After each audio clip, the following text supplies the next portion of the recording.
allegiance to the flag of the United States of America and to the republic for which it stands, one nation under God, indivisible, with liberty and justice for all. Roll call of council, please. Councilmember Gerberding? Here. Councilmember Jones? Aye. Councilmember Case is absent. Councilmember Olivera? Here. Councilmember Putnam? Here. Councilmember Steiger? Here. Councilmember Walker? Here. Thank you. Move to excuse Councilmember Case. Second. Further discussion? All in favor, indicate by saying aye. Aye. Opposed? Any additions or changes to tonight's agenda? Seeing none, all those in favor of the agenda as presented signify by saying aye. Aye. Opposed? All right, next item on the agenda is audience comment. I have no forms in front of me. Is there anyone here to speak on anything not on the agenda tonight? Wow, okay. Moving on, next item on the agenda is a public hearing regarding water conservation goals for the City of Pacific in accordance with the water use rules. Thank you very much.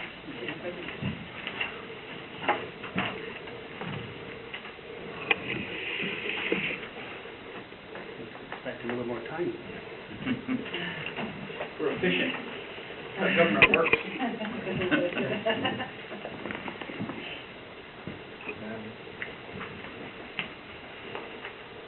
Is it warm enough? I hope so.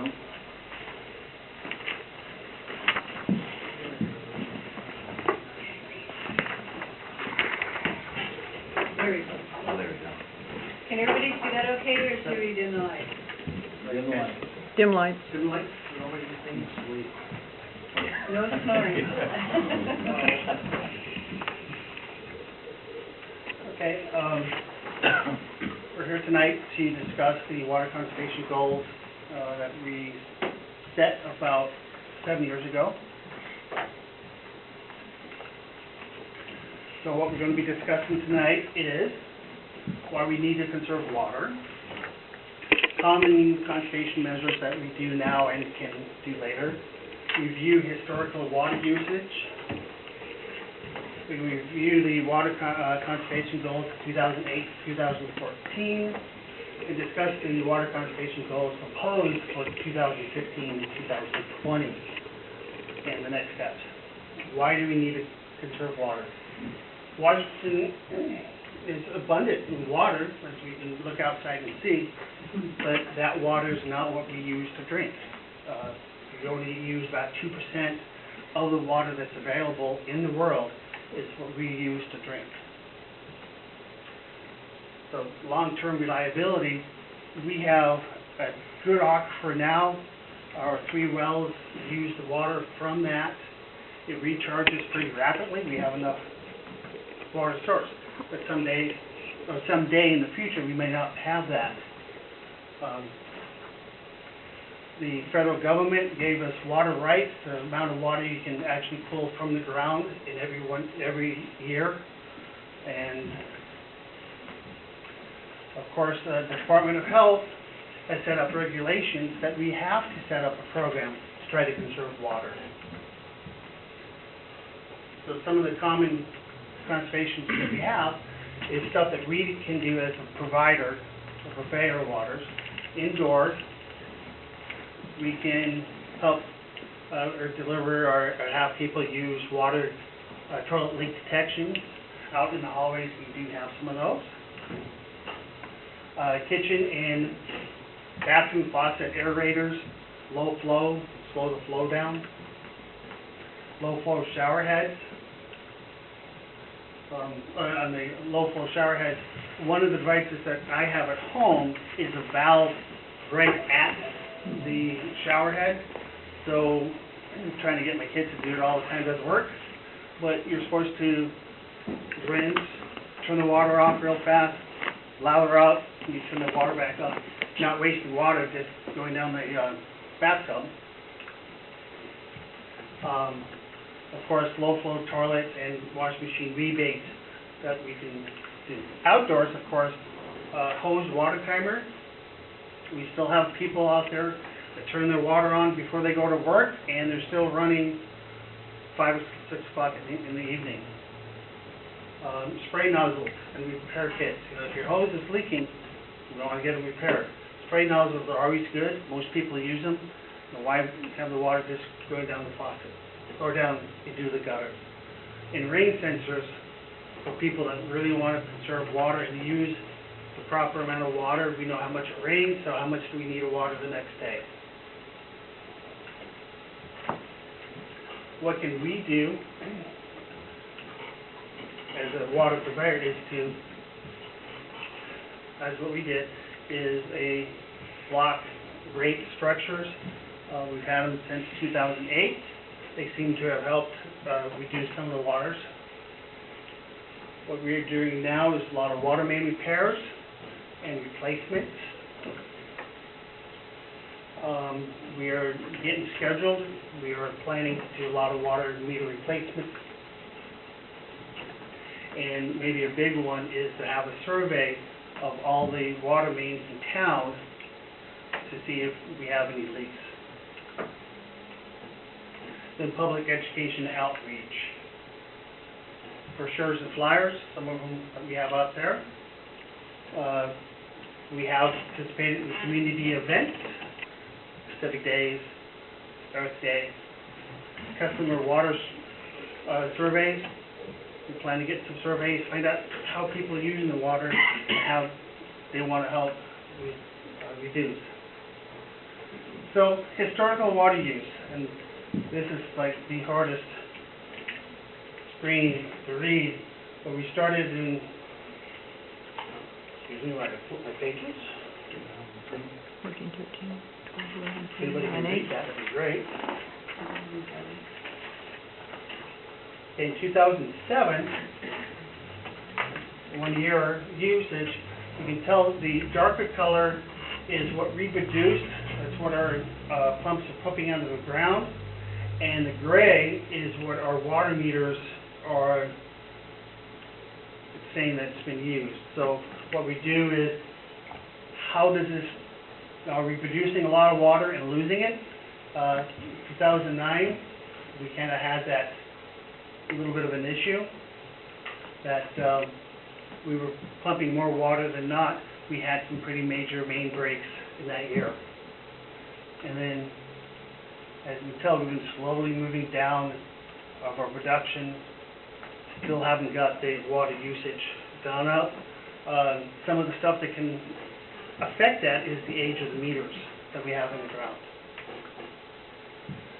This chart is kind of showing the percentage of losses. We're doing really good if your red is touching into the blue. So red is, it's kind of showing production, or the blue is our production. The red is showing the percentage loss.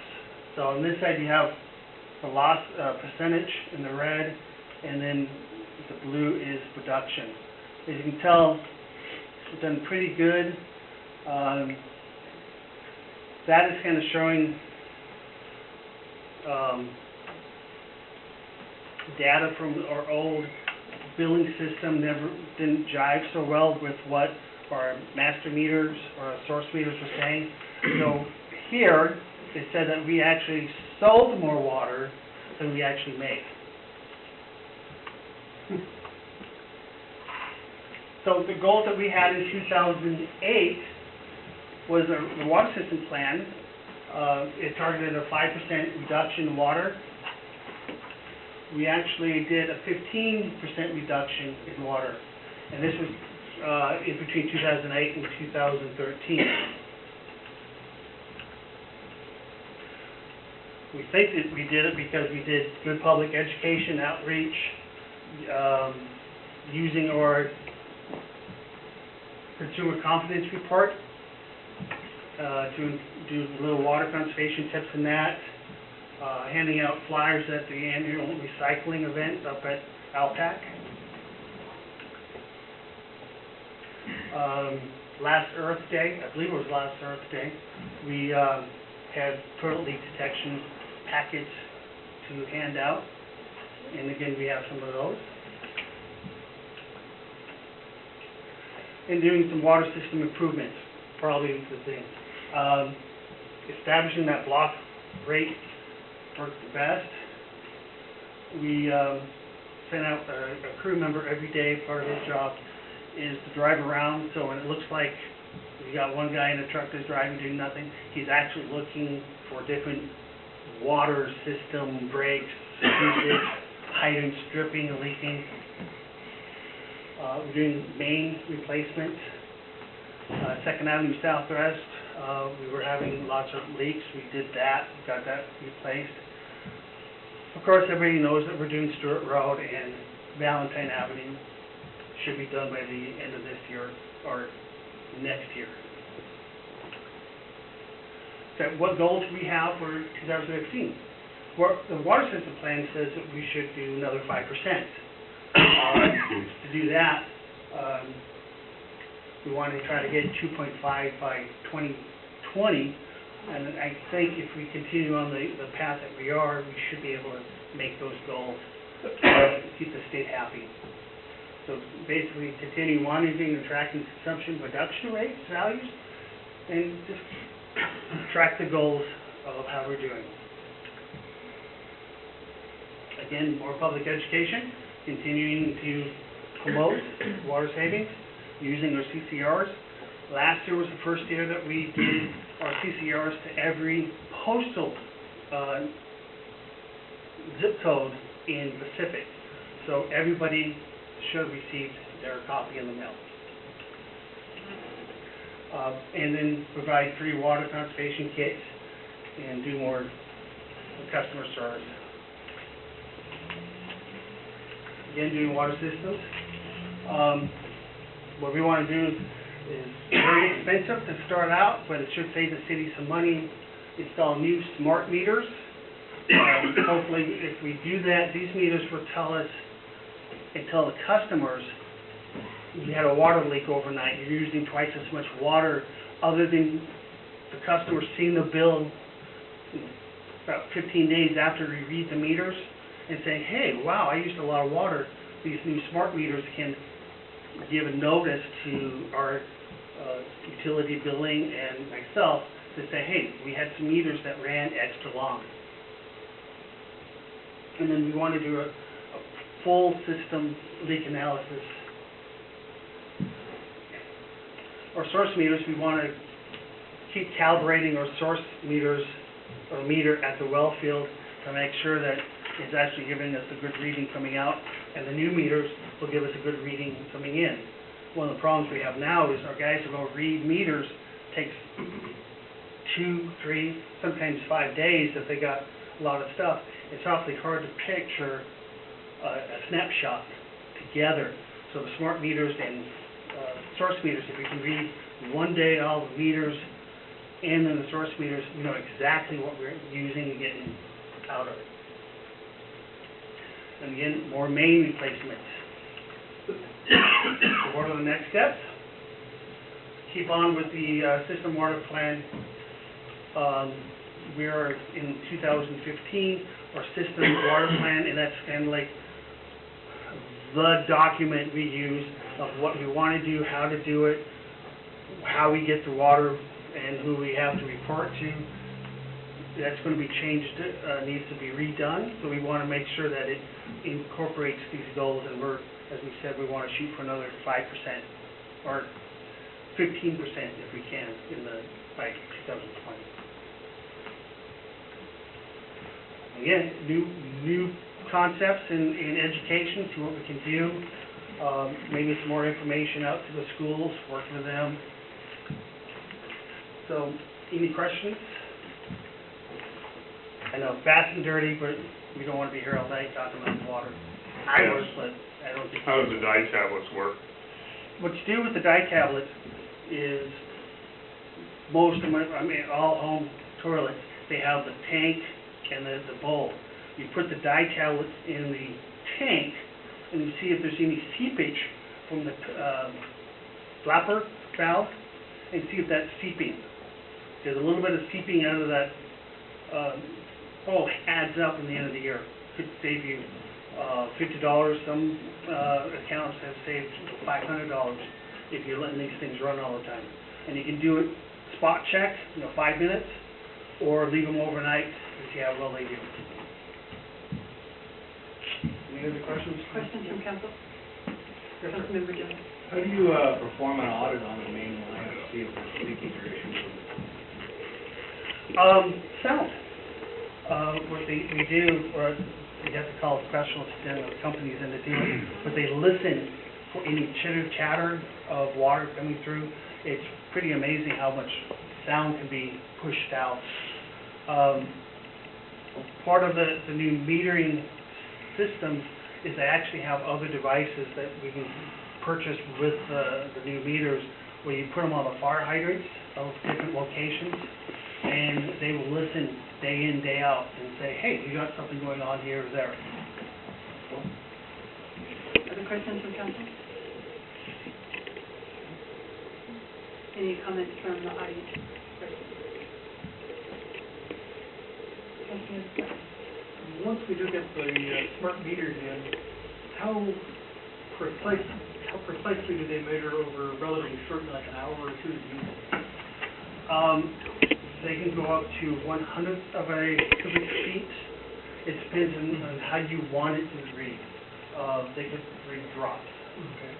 Just thinking that for those surveys of leaking toilets rather than tablets, if you could survey every house in town for who's using water at 2:30 in the morning, there's a decent chance you'll be able to find if they do it consistently, something's leaking, because most people are not using water that time of night.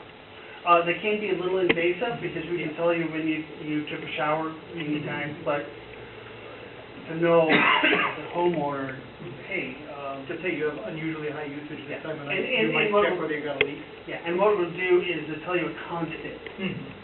Okay, you've got a constant a little bit, then you got a peak and a download. That's somebody. During the summer, it's amazing how many people don't realize filling up your wading pool can use up 500 gallons in a couple hours. So hopefully the smart meter, somebody come in and say, hey, my meter's not running correctly, it's running high. And that's a misnomer, because meters, how they're built, cannot read higher, they can only read lower. But it'd be nice to be able to look up and say, well, on this Saturday at 2 o'clock, you used 500 gallons. And better than, people always want us to come out and do a meter check. And sometimes that's not as good for the customers, because we go out and we find out that it's reading slow, because we never find a meter reading fast. We will replace that meter, and then you get more usage out of it. Would you like to come on up and answer your question? Out of sequence of public things. But your response really triggered the question, so what policies does the city have in place to manage this kind of data? I think your answer was great. This can be invasive. Yes. Well, the thing is that we haven't set a policy up. And I don't make policy, so that'd be a question for the council. If I could speak on myself, I would say, well, we shouldn't use it for this data collection. It should be used for helping the customers manage their bills. Will that proposal, could there be a proposal as part of this next step, that the council consider policy is to manage the data collection and its use? That's to be more professional. And I think we'll probably be looking at that more when we start leaning towards replacing to the smart meters. We're a ways from there still, but when we start looking down that direction, there will be policy that will need to be coming in before council. Power company does that now. What they can use and things. Yep. How's the growth of the city, both business-wise and residential-wise, going to affect your figures for conservation? We calculate this more, and I like to throw that kind of stuff at the city engineer to figure out the growth. But the scales that we use at the 15% is using the upgrowth of population. So I think with the data that we had and the population growth that we have, looks really good. It looks like the people in Pacific understand, we don't want to waste a valuable resource like that. But as we get better details, There's gonna be a lot of changes down in the south end of town, like I call it South Pacific, with the new mains, new businesses coming in, so we'll have to, see how the water usage is that way. Jim, I think I'd like to add to that just briefly, is the population growth that occurred in this current 6-year period was factored into the conservation measures and that we established, that we met.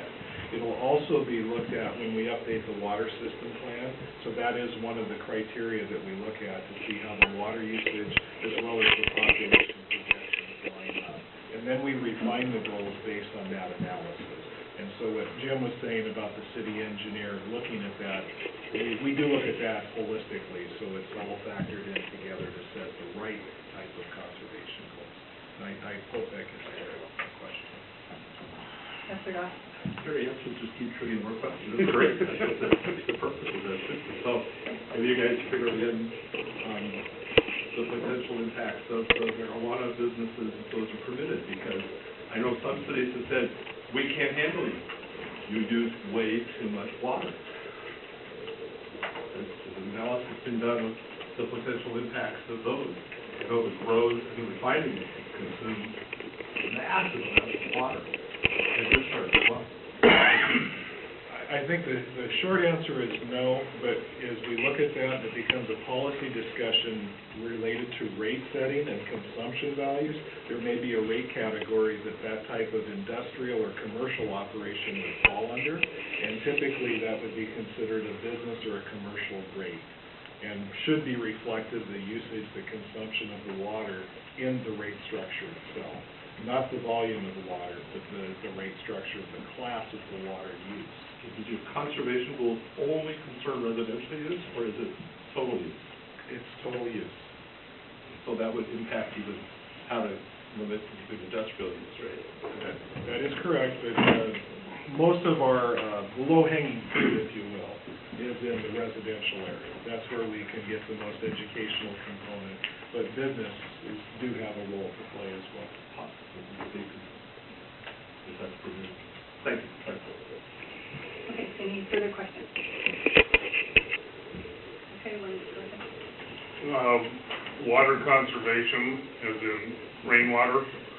I've got a couple of different answers from the city over the years as far as collection of rainwater for non-potable use. Do you have a policy for that, or?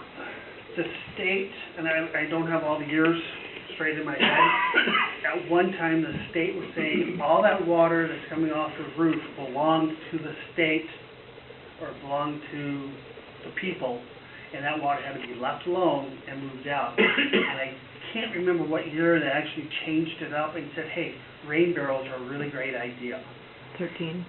Was it 2013? Yeah, it was recent. And I know that I bought rain barrels, and then found out that it was actually illegal to use them. And it was kind of like, well, yeah. And then later checking it, they said, yes, they are allowed.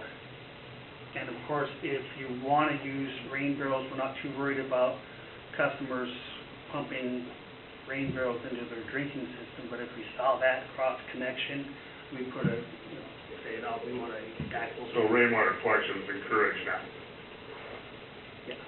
It's okay, I think, as long as it's going into the ground. Sorry. I think as a question at a policy level, it would require some specific guidance and direction from council on the types of uses, and then as Jim is pointing out, Department of Health and Ecology both have a way. Unfortunately, I can't speak authoritatively this evening about what Ecology will allow or not allow, but volume will become an issue. Rain barrels are encouraged for some limited use, but there's a volume level of how much water that you can take away from the state. So I don't have the answer what that volume is, but I'm certainly happy to look into Well, it. my question to Jim Morgan 6 years ago was, I'd like to collect rainwater to use as a mister for dust control. And he said, oh, you're looking at permits from King County and all kinds of wild stuff. And I go, I guess I don't want to do that. But recently, he's said things have changed. That very well may be, but still there has to be an analysis on what regulations do apply and not apply. Is it the county, is it the state? And I don't have that answer for you tonight, Jerry.